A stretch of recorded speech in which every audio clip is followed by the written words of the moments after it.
Bon, aujourd'hui, FAQ, je vais répondre à différentes questions qui m'ont été posées dernièrement en commentaire. C'est pour fêter l'évolution de la chaîne parce qu'on est presque 35 000 bientôt sur cette chaîne. C'est juste énorme pour uniquement des vidéos qui parlent de minimalisme, de budget, d'économie. Je trouve ça complètement dingue. Et pour l'occasion, j'ai décidé de personnaliser un peu le décor. Comme tu peux le voir, j'ai mis ici un petit van.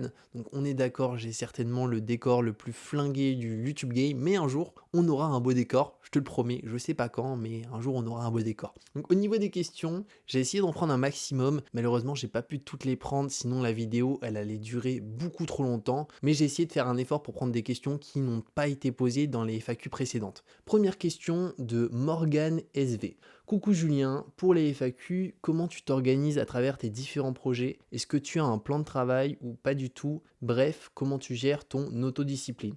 Donc merci Morgane pour ta question. Alors concernant l'organisation au niveau des différents projets, c'est assez simple, j'essaie juste de prioriser par ordre d'importance, me dire celui-ci il est vraiment très important actuellement donc il faut que je le fasse en priorité. Et ensuite j'ai juste un ordre de priorité, c'est assez simple. Ensuite au niveau du plan de travail, il y a encore 2 semaines j'avais pas de plan de travail, j'avais pas réellement une réelle organisation, pas de planning. Je fonctionnais assez au feeling, je me disais ok bon il faut que je travaille 8 heures par jour, donc tu te débrouilles Julien pour travailler 8 heures dans la journée. Et le souci avec ça, c'est qu'au bout d'un moment, j'étais déréglé. Je travaillais de 18 heures à 2 heures du matin, des fois de 22 heures à 4 heures du matin. Donc c'était une catastrophe en termes de productivité, en termes d'énergie. Donc maintenant, ce que j'essaye de faire, c'est juste de me dire, ok, j'ai un planning, je le respecte. Donc mon planning, un jour, si tu veux, je peux te le présenter, si ça t'intéresse, au moins je te montre qu'est-ce que je fais au sein de mes journées. Et je pourrais peut-être te faire une vidéo aussi un jour sur une journée passée avec moi, comme ça tu vois tout ce que je fais au long de la journée et peut-être ça pourra te donner des idées. Ensuite, en dernière question, au niveau de l'autodiscipline, c'est un peu pareil. Là-dessus, j'essaie quand même d'être autodiscipliné, c'est-à-dire que si je me dis que je dois travailler de telle heure à telle heure, je fais tout pour respecter ça parce que c'est vraiment une priorité qui est assez importante parce qu'en soi,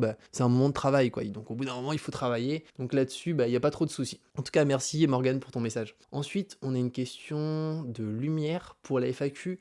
Quel est ton regard sur la crise sanitaire et économique qui nous touche depuis un an?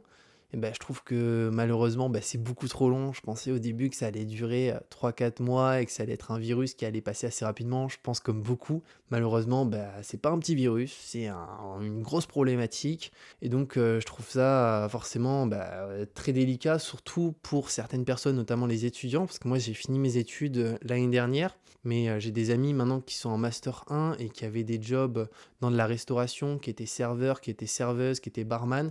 Aujourd'hui, ils ont plus ces jobs-là, donc en termes d'argent, c'est extrêmement compliqué. Pour beaucoup, ils ont rendu leur appartement étudiant, ils ont dû rentrer chez leurs parents. Donc franchement, force à tous les étudiants, et pas qu'aux étudiants, parce qu'en soi, même les personnes qui recherchent un travail, c'est assez compliqué, parce que les entreprises ont moins d'argent, donc ça embauche moins. Donc dans tous les cas, j'espère que ça va quand même se rétablir le plus rapidement possible, parce que c'est vrai que c'est quand même extrêmement délicat, en tout cas en cette période de pandémie. Ensuite, prochaine question, Elisa. Bravo pour tous ces abonnés, j'adore ton contenu. Merci beaucoup. Au niveau de la question, petite question pour la FAQ, quel est ton plus grand projet à moyen terme, 4 années à venir? Alors là, Elisa, à 4 années à venir, un projet à moyen terme, c'est assez compliqué de répondre à cette question parce que je me dis, en un an, il peut se passer tellement de choses. Il y a un peu plus d'un an, il n'y avait pas de Covid. Il y a un peu plus d'un an, j'avais pas non plus de chaîne YouTube. Donc je me dis qu'il peut se passer des tonnes de choses, mais si je devrais te dire un projet là au bout de 4 ans, un seul et unique, ça serait de faire un investissement immobilier et le payer de manière cash sans faire de crédit au niveau d'une banque. Donc ça serait vraiment un projet. Et après, est-ce que ça serait une maison, une tiny house, un bateau voilier sur lequel je vais pouvoir vivre? Je pense pour l'instant, je m'oriente plus sur une maison qui va être à la campagne, que je vais pouvoir rénover et que je vais pouvoir habiter. Après, peut-être que ça sera quelque chose que je vais louer. Donc ça va peut-être bouger avec le temps. Mais en tout cas, sur 4 ans, devenir propriétaire sans crédit, je pense que c'est un objectif qui sera intéressant. Ensuite, une prochaine question de Pierre Desclos. Je kiffe ta mentalité. Pour le van que tu rénoves, tu t'es formé sur YouTube principalement. Travailler en indépendant, ça a l'air d'être un taf de solitaire, tu confirmes? Comment tu gères la solitude en général? Merci bien pour ta question.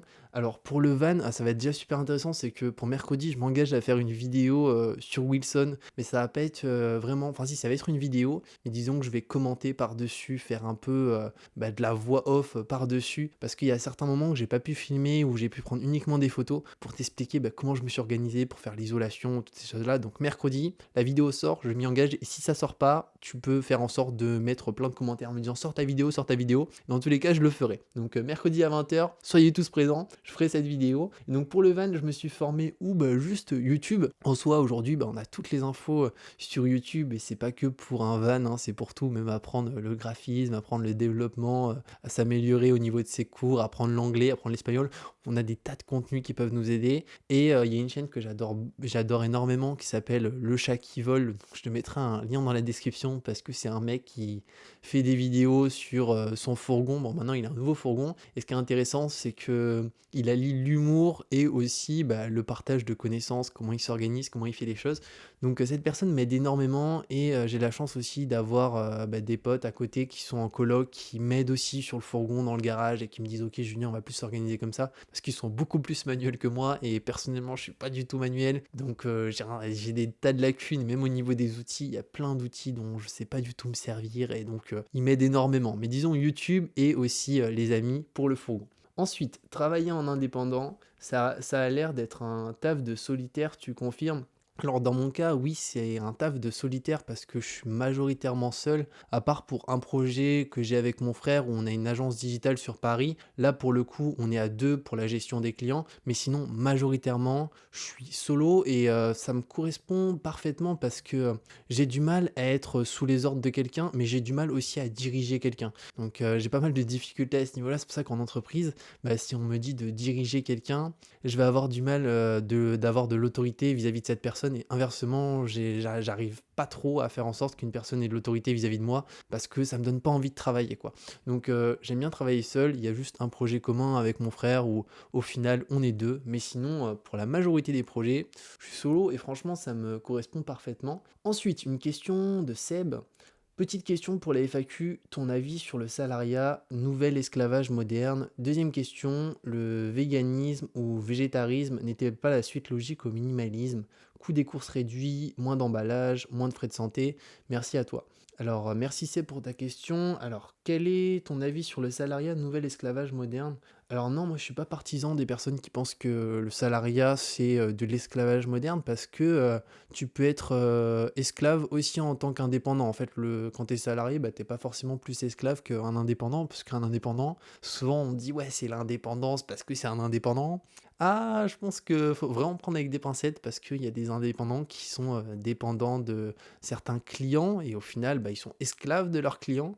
Et à l'inverse, au final aussi en tant que salarié, des fois on peut être esclave de son patron, mais c'est dans les deux cas, je pense pas qu'il y a un cas plus que l'autre. Et c'est pour ça que souvent quand on fait quelque chose qui nous plaît, qu'on soit en indépendant ou en tant que salarié, on se sent pas esclave. Donc en soi, faire ce qu'on aime, peu importe si c'est en salarié ou en indépendant, au final, on sera pas esclave quoi.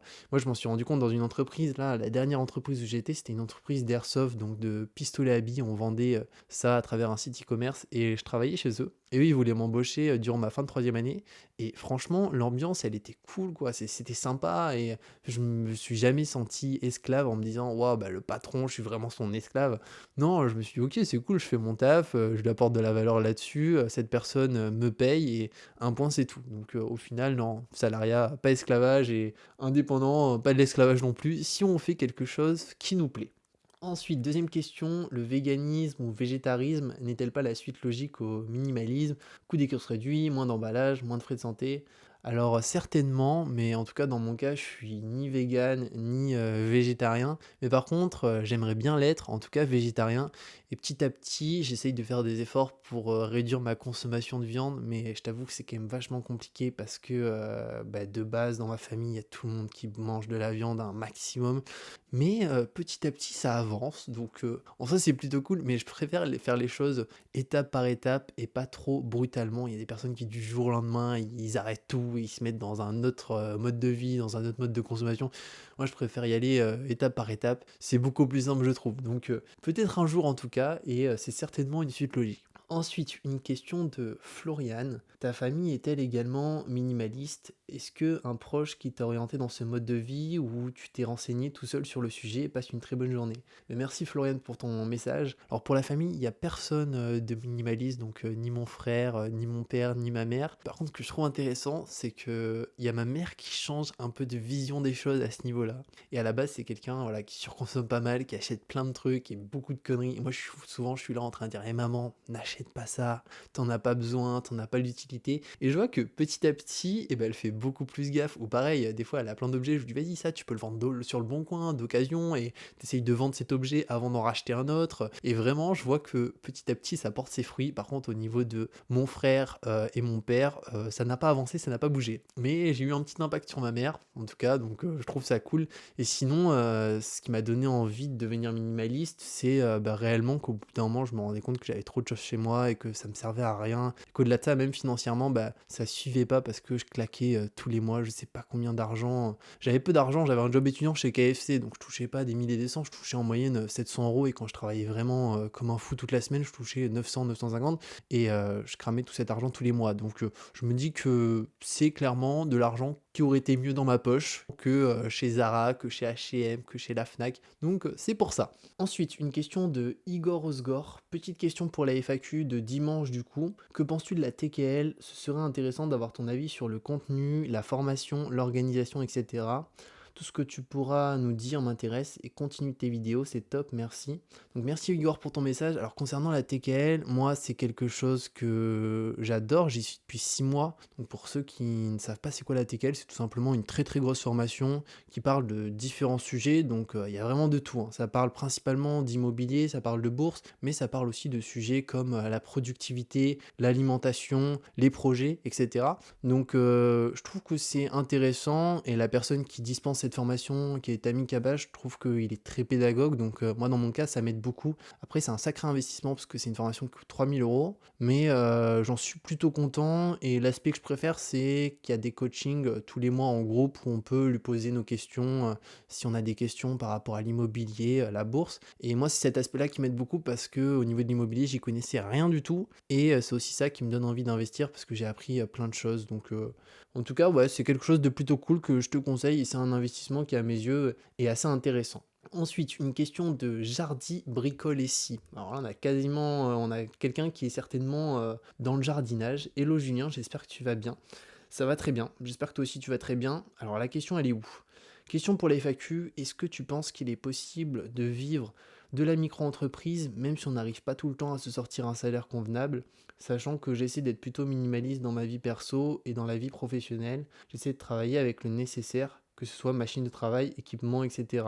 Alors clairement, pour ta question, est-ce qu'on peut vivre de la micro-entreprise? Bien sûr, et il y en a plein qui en vivent, c'est pas quelque chose qui est irréalisable. Après, je pense que dans tous les domaines, et ça c'est intéressant, c'est que on dit souvent qu'il y a même des domaines qui sont saturés. Typiquement, quand on est étudiant, on nous dit va pas en études de philo parce que il n'y a pas de débouché, il n'y a pas de travail. Et en fait, c'est à la fois vrai et à la fois totalement faux. C'est que si on a un avantage concurrentiel par rapport, imaginons, à d'autres personnes qui sont dans des études de philo, et on peut essayer de créer quelque chose où on va avoir des clients, où on va gagner de l'argent, peu importe le domaine au final. Donc vraiment, toi qui es dans le jardinage, je pense qu'en micro-entreprise, si tu arrives à avoir un avantage concurrentiel par rapport à tes concurrents qui sont dans le jardinage, tu peux en vivre. Mais le plus simple, ça reste quand même d'avoir pas trop de besoins. Dans mon cas, tu vois, je suis à peu près à 700 euros par mois, ce qui fait que au final, j'ai pas besoin de gagner beaucoup d'argent pour subvenir à mes besoins. Et tout ce qui va au-dessus de ces 100 euros, je les épargne et je les investis. Donc c'est la seule chose que je fais. Donc au niveau des investissements, c'est dans la formation, c'est aussi dans l'épargne de précaution et c'est aussi dans l'épargne pour ce fameux projet immobilier